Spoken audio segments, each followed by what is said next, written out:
Today, boys and girls, we're going to be taking a look at the Sigelei 213. And the Sigelei 213, it's the most compact dual 18650 mod that I've dealt with today. It feels of hellacious quality. I mean, hellacious. When I first received this, I was like, there's no way this is a Sigelei product. And it turns out it is. And it's a kick-ass product. Now, 213, the reason why they call it a 213 is because they market it vapes up to 213 watts. And you know how I feel about that. There's no dual 18650 mod that can vape up to 213 watts. There's no way! So stop saying that, Sigelei. Just say it's a high wattage device, and then that just goes only for you, Sigelei, but other Chinese manufacturers. I'm tired of this high wattage game. Stop measuring dicks. But other than that, this thing has been phenomenal. The fit and finish is absolutely fantastic. It's gorgeous. Oh yeah, the price is 110 bucks, what I'm seeing average. Online in the States, $110. It's gonna be even more in your brick and mortars, and though people are gonna be like, 110 bucks? It's more expensive than most mods out there, especially nowadays with it being so saturated. I've been using this thing for a month and a half, and I have not been able to put it down. Have not been able to put this thing down. Hell, I've even gone out with it and dropped it 2 or 3 times, and it hadn't done dick to it. Not a scratch. This thing's a tank, man. It's a tank. So what I did was I popped this iSub Apex tank on this 213. I've got the coil head, the stainless steel coil heads. I'm really liking stainless steel, man. I'm digging it because you can not only vape in regular wattage mode, but you can vape in temperature mode as well, and I think it's great for everybody to vape. So I really do, especially the ones that are just getting into it, that want to experiment with temperature control, but also can vape in wattage mode at the same time. I think stainless steel is a great option. I've gotten away from nickel and titanium because of that, and yeah, that's the coil head that I've got in here. She's reading at 0.5 ohms. I'm vaping at 550 degrees. I got her set in stainless steel, 304 stainless steel. I've got the preheat adjustment set to 35 watts, so it vapes up to 35 watts for 2 seconds. After that 2 seconds of 35 watts, if it reaches temperature of, let's see, what was it, 550 degrees, then it drops back down. It ramps down because the temperature pulls it back. Now, if it hasn't, it'll just keep going at a steady pace, and I really like that because you can really customize everything. But if you have an option within the mod like this where you could check out and you could mess with the preheat settings, adjust the ramp up, adjust the ramp down within the product, that's so valuable. To me it is. So yeah, those are the settings that I have for this right now. I've got the airflow wide open up top all across the board. Here we go. And I could take long ass hits if I want. Like I said, 2 seconds. It jumps up to 35 watts for 2 seconds, and then it goes with what temperature you have set to. 550 degrees, and that's, I mean, it still goes up steadily, and that's why I chose that temperature. Now, if I dropped it down to 450 degrees or 425 degrees, it would go up, and then it'd pull back, because 425, that's a lot cooler than 550 degrees. So yeah, that setting was meant for me to take longer hits. I could really draw it out. Even though I have it set to 550 degrees, it's still steady. It's still steady, steady, steady, and it's a comfortable hit. I never get a burn hit, never get a dry hit. Now what I've done now is I've dropped it down to 410 degrees, and I've taken the preheat adjustment, the preheat power adjustment, to 55 watts. So 20 watts higher for 1.5 seconds. And it's just a burst, okay? A burst of 55 watts, and then it drops right back down. I love the feature. I love it, man. I really do. Short burst vape, baby. So before I get into any more details about this, I'm going to go ahead and dive down and show you this thing up close and personal, how to use it. Then we'll come back, talk about the pros and the cons for this, and let you know if I lost this thing today, or I go out tomorrow and buy one. So here's the packaging for the Sigelei 213.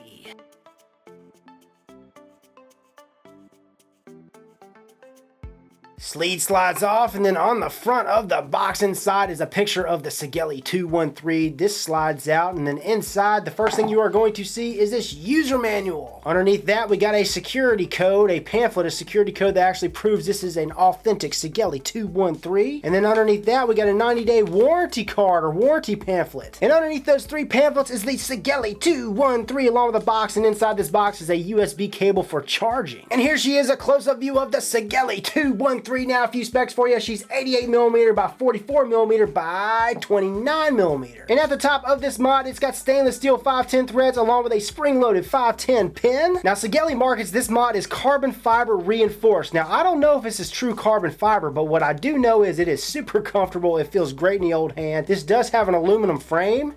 See this? This frame right here? It is aluminum, and this is the gunmetal version. Now there's 2 versions. There's a brass version that's got the brass frame, and then the gunmetal frame, and this is the gunmetal frame. Here's your fire button, nice clicky fire button. Wattage up, wattage down buttons. Here's the USB port for charging, and here's the menu screen. And at the base of this device, we have our battery door. This is a sample beta version 29. In order to get this sucker open, you get your fingernail in the slot, pull out, pull up, and there she is. This is a dual 18650 device, and as you guys can see, it says positive over here, negative over here. This is a series box mod. Pop the battery in positive over here, battery in negative over here. push down, push in, and she locks into place. Oh yeah, not going anywhere. No battery rattle. So right now, if I click the fire button, it shows this device is locked, okay? Now to unlock it, 5 clicks the fire button, 1, 2, 3, 4, 5. And she is unlocked. And as you guys can see, all the way over to the right is the battery voltage reading for each battery, and it's reading live. And then underneath those two, it has the percentage of the battery life, and then underneath that, it's got a battery bar, okay? Oh yeah, and if I hit the fire button while nothing's on there, it's gonna say check atomizer. In the middle, it shows the resistance, the voltage, and the wattage. All the way over to the left, it shows the temperature, and then underneath that, it's got the wire that you're choosing. So stainless steel, nickel, and then titanium. So if you choose stainless steel 304, it's gonna read that underneath the temperature. And in order to get into those settings, let's say I wanna go ahead and switch it over to power. All I gotta do is hit the fire button 3 times, 1, 2, 3. It takes me over. Then I could scroll by using these, the wattage up or the wattage down button. So here's power. Let's hit the fire button, takes us over to wattage. We can adjust.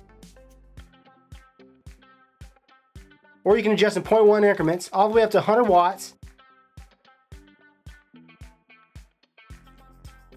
But once we get over 100 watts, it's going to adjust in 1 increments. Scroll back down.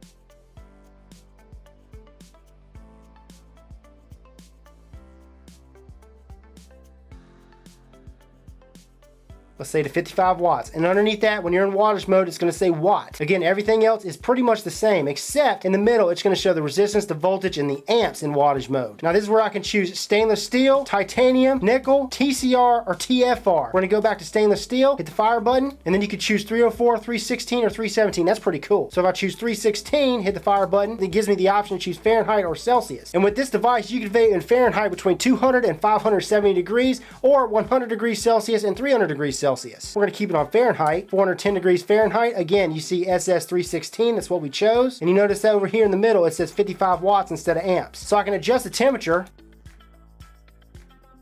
or scroll all the way down to 200.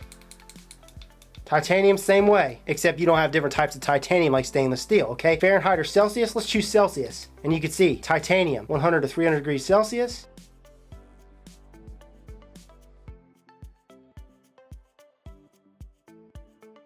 NI 200, hit the fire button, Fahrenheit or Celsius, let's choose Fahrenheit, NI 200, and we can adjust the temperature the exact same way as the others, guys. Now I don't mess with TCR, but in TCR you got 5 different presets. Hit the fire button and you can choose M1, M2, M3, M4, M5.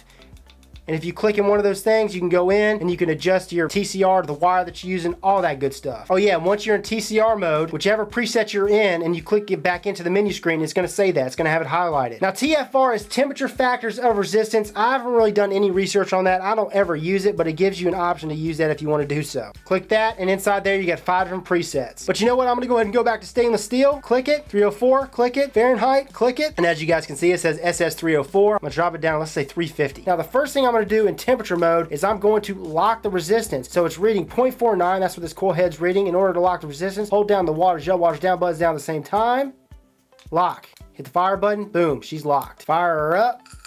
Oh yeah. Alrighty, so in order to get to the preheat adjustment setting where it adjusts the ramp up and the ramp down, you gotta hold down the fire button and the wattage up buttons down at the same time while this device is unlocked. And you're gonna see it. Right now it's set to 55 watts. So you hit the fire button and it's gonna hit 55 watts right off the bat for 1.5 seconds. So I can adjust it between 55, 100, 150, 213, anywhere between 10 watts and 213 watts. I can adjust it to whatever I want. I hit the fire button, it goes to seconds, and I can adjust it 9.99. Now in temperature mode, it's not going to let you go that high. What it does is it takes you up to that temperature and then it pulls it back automatically. But in wattage mode, you can burn your coil out if you're not careful. Okay, let's just say 1.15 seconds. Hit the fire button, we're back to the menu screen. Now it's set to 350 degrees. Pulled right back, 1.15 seconds. Now let's go ahead and say I want to take up the wattage. 84 watts. Hit the fire button, bump the seconds down, let's say 0.5 second. Hit the fire button, menu screen. You hear that? It stopped right away. I'm going to hold it down. See that? 0.5 second. So I'm going to go ahead and take it over to wattage. So right now it's set to 55 watts. And as you guys can see, it says amps since we have something screwed on here, 11 amps. This 55 watts for this coil head is, to me, is a little too hot. So I'm going to go in, I'm going to adjust it. Let's take it down to 35 watts. Get into the preheat settings. And just for titties and skittles, I'm going to go ahead and take her up to 95 watts.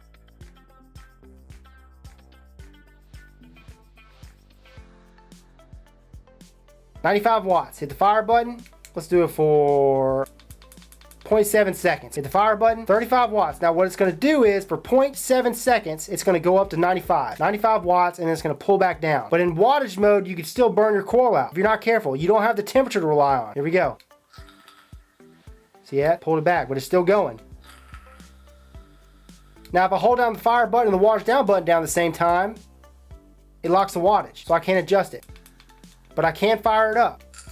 Now if I take it in temperature mode, and I try to adjust, it won't let me, but it will fire up. And then the last setting is the temperature compensation. And in order to do that, you gotta hold down all 3 buttons at the same time while this device is unlocked. All right, temperature compensation, you gotta hold it down until it reaches it, and then you can adjust, okay? I can go negative, all the way down to negative 95, or I can go all the way up to 104. And basically what temperature compensation is if you think that the temperature is off, you can adjust it negative, positive, in order to compensate for what you think is off. So to be honest with you, I never had to use this, but they give you that option. I just keep it at 0. So here's what she looks like with a theorem on here, which is a 22mm device, and everything I screw on here sits flush. Here's the Tsunami 24. Look, no overhang. 24mm devices fit, groovy on here. Here's the Aromomizer Supreme, and this is a 25mm device. 0 overhang. Looks the tits, man. Here's another thing I do want to point out about this mod. Now, at the top of this mod, there's a little bit of a gap. You see this right here? See that little gap? It's got to be addressed. Now, this is a sample, and maybe it's just the samples that had this issue. Please, if you're one of the owners of a final version of the Sigelei 213, comment in the below. Let me know if you have that gap. If you have that gap and you own a final version, let us know if you do or you do not have that gap. That would definitely help the consumer out. So here's one last look at this Sigelei 213.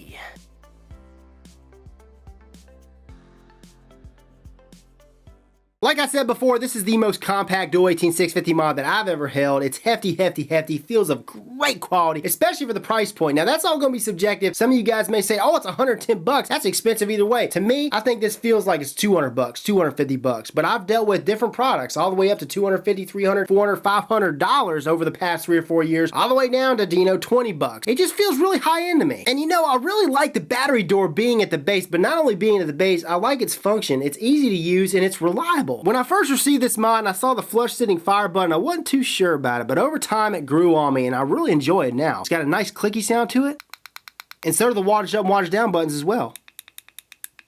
Yeah. And as you guys saw in the close-ups, the menu screen is big, bright, beautiful, and easy to navigate. Like I mentioned in temperature mode, not only does it give you the option to use stainless steel, Ni200, or titanium, but in stainless steel, you can really customize it to the wire that you're using. 304 grade stainless steel, 316 or 317. That is huge. Huge in my book. And I really appreciate how they've catered this device to other gung-ho techie turds that appreciate the TCR and the TFR. And as you guys know, boy, do I love the preheat settings, man. I love how you can set the wattage and the time. You can preheat it for the ramp up and the ramp down. That's freaking kick-ass, man. Kick-ass tits! And last but not least, every delivery system that I own is screwed down, made a connection, sat flush. Oh yeah. So I found 3 cons for this bad boy. One is price point. That's gonna be subjective. 110 bucks is what I'm seeing online on the average. Now it's gonna be more expensive if you get out in some places out of the States, in brick and mortars. Oh yeah. And some people are not gonna like it. Some people are not gonna buy it because of the price point. To me, it's not a big deal. 110 bucks for this. I'd buy this thing tomorrow if I lost this thing today. Absolutely. Oh yeah, and another con I almost forgot to mention, but this is going to be another subjective one. To me, it's not that big of a deal. Not anymore since I started using stainless steel. But in temperature mode, you can only build it down to 0.1. Anything below that and you can't fire it. 2-3 months ago, I would have raised hell about it. But now, it's not that big of a deal to me because I've only been using coil heads. Stainless steel coil heads that are reading at 0.5, well above 0.1. And the last con that I found for this is there's a little gap. As you guys saw in the close-ups at the top, there's a little gap. They need to fill that in. Sigelei, fill that sucker in. Now on to the big question, the big answer today. I'm going to go ahead and skip the old hoo-ha. Hell yeah, I already gave you the answer anyways. If I lost this thing today, I'd definitely go out tomorrow and buy one. Regardless of the price point, 110 bucks is not that much when you're dealing with a product like this. Trust me. And if you own one right now, then you know how good this thing is. Yeah, I'd buy it. This is Rip Trippers, and remember, smoking is dead, vaping is the future, and the future is now.